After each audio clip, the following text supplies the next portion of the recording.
He's had a front row seat to changes in one of Grand Rapids' most dynamic neighborhoods for over 3 decades. Tomorrow, Dwelling Place CEO Dennis Sturdivant retires. News 8's Joe LaFurgey sat down with Sturdivant to talk about the success of the organization's affordable housing efforts and the challenges that lie ahead. Perhaps the most visible changes to the Heartside District over the last 30 years are along South Division Avenue. All of this stuff here was all boarded up back then. Everything along here was boarded Dennis up. Sturdivant has played a unique role in the evolution of the corridor. While this is not a retail haven, soft goods retail kinds of stuff, there is a lot of this sort of live work. Vertigo Records is still operating here, even though the facade hasn't changed much. The Ravenna native was the first in his family to go to college. His first job out of college was with the Old Catholic Human Development Office, where he worked on a variety of issues facing the poor. He found his niche in low-income housing development. That brought him to Dwelling Place, which at the time was struggling to stay afloat. I knew it was going to be a problem, but at that time, I was in my 30s, I would go on, we can solve this problem. I was pretty optimistic about it. I'm still an optimist, but I'm a little smarter optimist than I used to be. He credits a supportive board of directors over the last 3 decades for the success of Dwelling Place.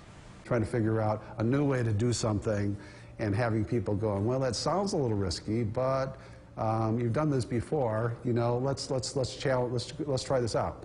Dwelling Place had just over 300 housing units when Sturdivant took over in 1988. They have more than 1,400 now. And the agency has expanded its efforts outside of Heartside into other city neighborhoods and even rural communities. It's not a process that starts and stops. We're done, we fixed it. It's a process that changes and evolves as time goes on. Protecting the population that has long called the Heartside neighborhood home is a balancing act, and a major challenge to Dwelling Place came in 1996 with the opening of Van Andel Arena. Now, the opening of the arena and the entertainment district brought jobs to Heartside, but it also brought an increase to property values.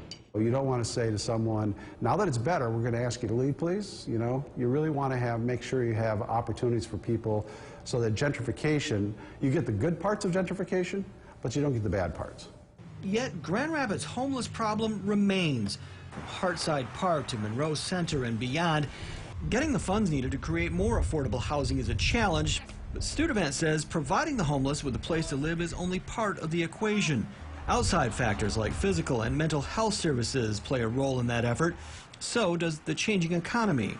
We're making a big transition right now, and people who could have worked in a lot of factory jobs and other kinds of things were moving into more of a service industry kind of base, and you have to have more education to be able to even operate some of those machines.